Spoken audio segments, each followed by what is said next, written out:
Hey, and welcome everybody to another edition of Ski-U-Mah Weekly here on the Minnesota Sports Facebook page. We're presented as always by the Minnesota Lottery. I'm Justin Gaard from KFAN Radio and the Gopher Radio Network, joined as always during football season on this Monday by the head coach, PJ Fleck. Good afternoon, Coach. How are you doing? I'm doing elite. I'm doing all right. I'm hanging in. I wouldn't quite say elite yet. I know. I've got 2 kids. They're not sleeping. But that's a whole other Facebook show. Let's talk about the Hawkeyes before we talk about the Wolverines. As you went back, a night game, rivalry game. I think a lot of people expected a tough defensive battle, low scoring. It was cold. What were some of your takeaways from that ball game? Well, it was everything it lived up to be. You know, Kinnick Stadium at night, rivalry game. Obviously you wanted to win the football game, but I was really proud of our defense. I thought they played exceptionally well. A few minutes to go there, we were holding them under 100 yards rushing. Anytime you can do that to Iowa, you're doing something really well. And offensively, I thought we played better from the week prior, but we just didn't execute enough. We dropped too many balls. We were that far off on some of our passes, but we got better, and I saw our team grow tremendously. And in special teams, I thought our punt coverage was exceptional. One place we need to get better at is our kickoff team. So there's a lot of things to learn from the game, a lot of things to draw from, but we got better, that's for sure. Just came up a little short end of the stick. You had mentioned, a little blustery in here, you had mentioned that it's hard to move the ball 10, 12, 14 plays against Iowa and finish those drives. And then you get out there right away, and it's a couple of 8, 9, 10 play drives that you just weren't quite able to finish. What's the difficulty when you get into that red zone? They're obviously tightening up. There's fewer yards to cover, but how do you go from 0 points there or a field goal there to touchdowns there as you continue to evolve? Well, the one thing is a 4th down call. I would call it all over again. I mean, he's open. It's a great play call by Coach Shiraka. I loved it. We just didn't execute it. That's what I mean. We're having all this success in terms of the routes developing down the field. We either drop the ball or we throw a bad ball, or we get pressure on the quarterback. So for us, it's being able to execute at a high level. It's not running different plays, not doing things like that. It's we have the right system. It's just we're not executing it. Some of that goes back to, even going back to spring, where you're starting to just learn it. We didn't have 23 of the guys that are playing right now, so they're just learning it as they go through the year for the first time. And then you're playing a guy who hasn't started much at quarterback, so his failings got to somehow take part, and it's got to happen at some point. It's just happening in season because that's the first time he's really had an opportunity to play. A reminder that this show is for you, the Facebook watcher. Please drop your questions into the comments section. We'll get to those in just a matter of minutes. And the best question, what we deem the best question, our crack staff back there will win a Minnesota Lottery prize pack. We'll announce that in the second segment. Defensively, you talked about their performance. It's hard to talk about your defense and not talk about Thomas Barber, the player he is developing into. What is he doing particularly well right now? Well, I think he's taking ownership of the defense, and that's one thing that I'm really proud of him for. It's hard to take ownership early when you haven't necessarily had the production or said, hey, I made all these plays, everybody knows who you are, they know they can rely on you. It's a kind of a new role for him, being the leader and the Mike backer of our defense, but I think he's really taken over. I mean, I think he's second in the Big Ten in tackles, and he's played tremendously, and he's done everything we needed him to do, and I think he's becoming a better leader every day. He seems like a quiet guy by nature. Is that accurate? Would you say that, just me being around him the small amount? He's not one of those middle linebacker alpha guys just naturally, right? Well, I think he's an alpha, that's for sure. Yeah. I think he's just focused. He's a little bit more focused of all his entire life, academically, athletically, socially, and spiritually. He's a very focused individual. He's a legacy of the University of Minnesota, and we have to create more Barbers, not necessarily the name Barbers, and he has to start having kids now. That's not what I'm talking about. I'm just saying more people who've gone to school here need to send their kids here to create the legacies that Iowas have and Wisconsin's have. We have to get back to that. We mentioned Demery, young quarterback. From week 1 to week 2, what kind of growth did you see from him specifically, but also offense as a whole? I saw better decision making. I saw more accuracy. I saw him more poised in the pocket, but not well enough for us to win football games yet. Not good enough for us to win football games.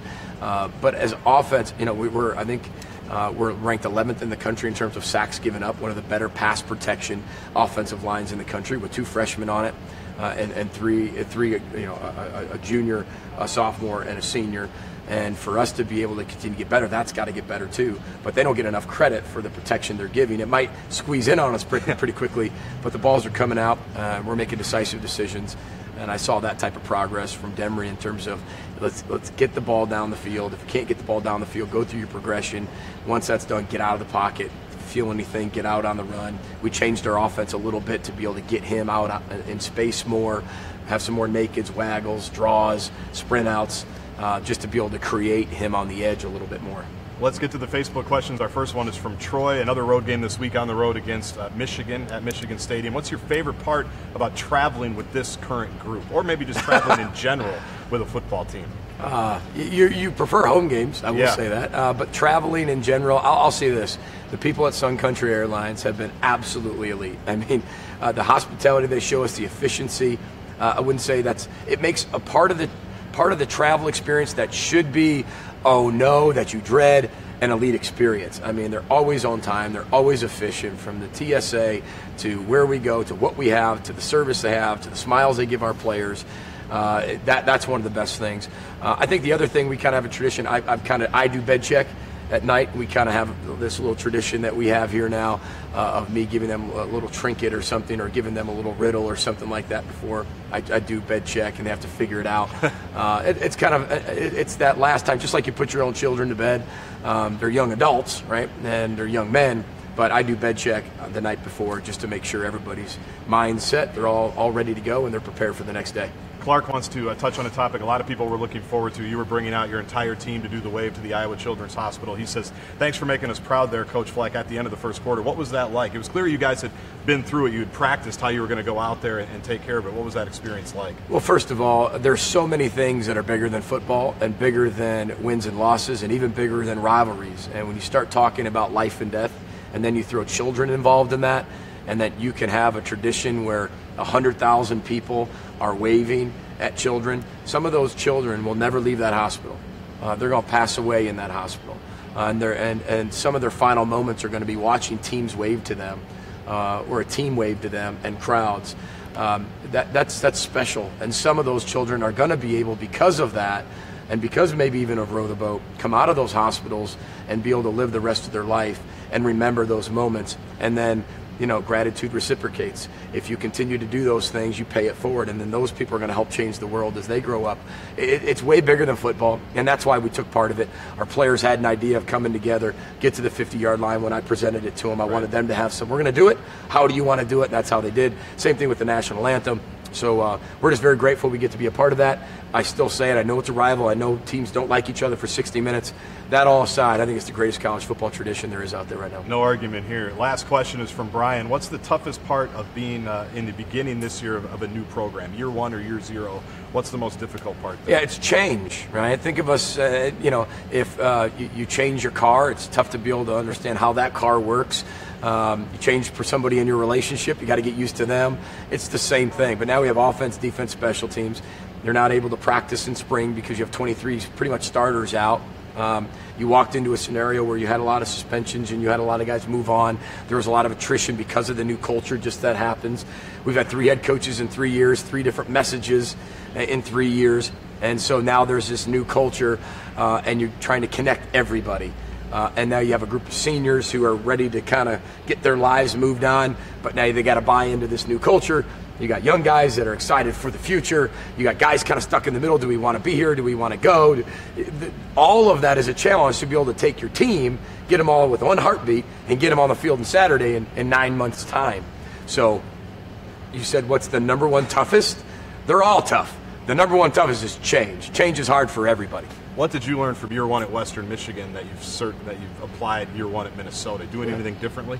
Never sacrifice what you really want down the road for what you want right now. And when we haven't won a championship in over 50 years, that's hard for our fans to get.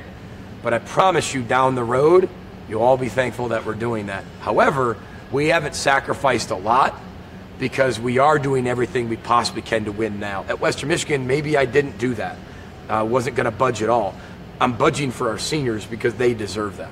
Last question for me. Michigan this week, another road game like you mentioned, night game at Michigan Stadium. What do we know about the Wolverines? What should we know about the Wolverines? Well, we know the Wolverines are the Wolverines. They're very good. They're a Jim Harbaugh coach football team. One thing I'll say about Jim Harbaugh is, for our staff and even for me, is he's kind of a trailblazer. He is who he is. He's not afraid to be himself. He has laid the groundwork for young coaches like myself to come into this profession as a head coach and be yourself, be creative. It's okay to be different. So that's one thing. But they're going to run the football. That's what they do. They got one of the best defenses in the entire country. They reload. They don't have to rebuild. They have to reload. And they've done a tremendous job of that. So night game, big house. I've never coached in the big house. Really? I'm really excited to go. Well, we'll see you there, 6:30 on Sounds Saturday good. night. Thanks for the time, Coach. I appreciate your time. Row the boat, Ski-U-Mah, go Gophers. He's PJ Fleck here on Ski-U-Mah Weekly. When we come back, we're going to talk swimming and diving. They've got a big meet on Friday night that they'd like you to know about. That's coming up next. Breaks the tackle to the 10. Gophers, Wolverines, Saturday at 6:30 p.m. on Fox.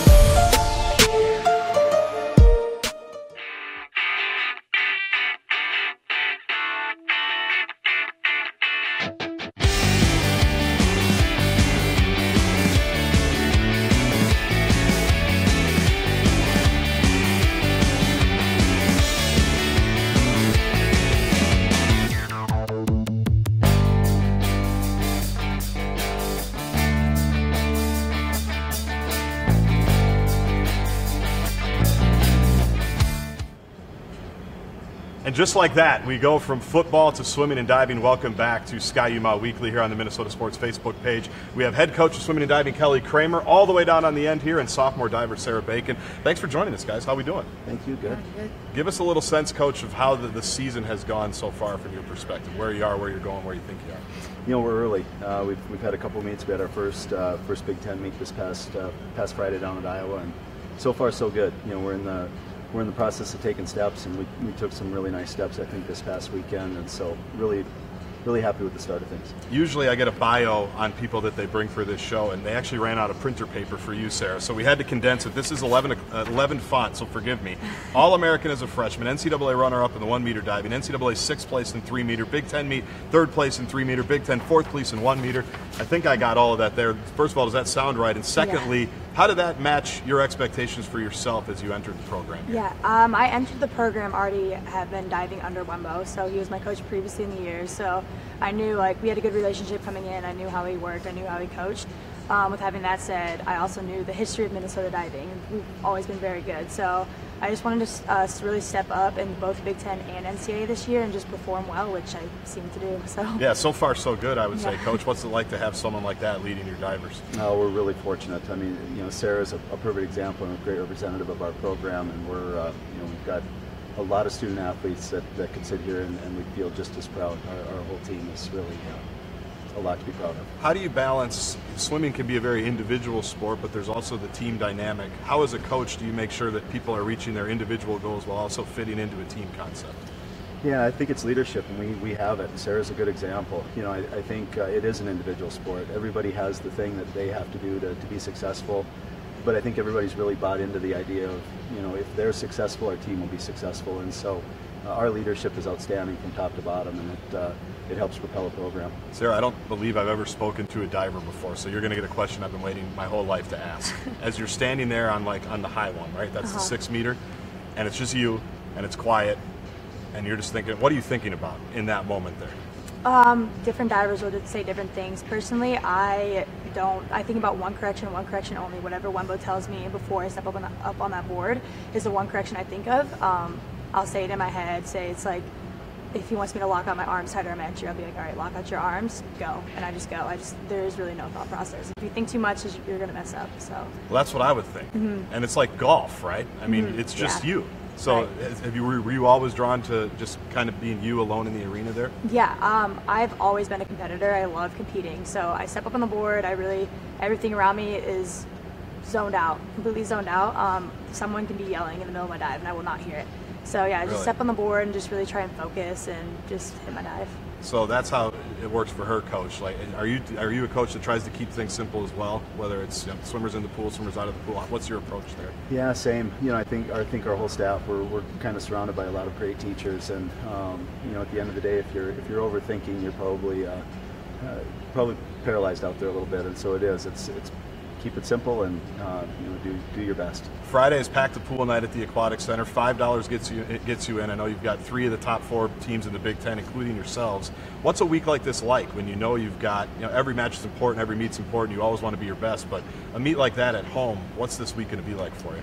Yeah, in our sport, it's just it comes down to February and March, and those those championship meets, the championship season means everything. It's different than some of the other sports, but here you go. You have a dual meet early season where anytime Wisconsin comes to town, it's exciting, and then you throw Michigan and Penn State into the same competition, and it feels a lot bigger than just a typical dual meet. And so we're excited about it. I know our student athletes are ready to go, and we can't wait for Friday to come. Sarah, I couldn't help but notice a smile when your coach said Wisconsin. Yeah. Take me behind that smile a little bit. What does that mean? Or what does this week mean for you as well? Well, the girls lost to Wisconsin last year, right? Our women got beat by Wisconsin So last year.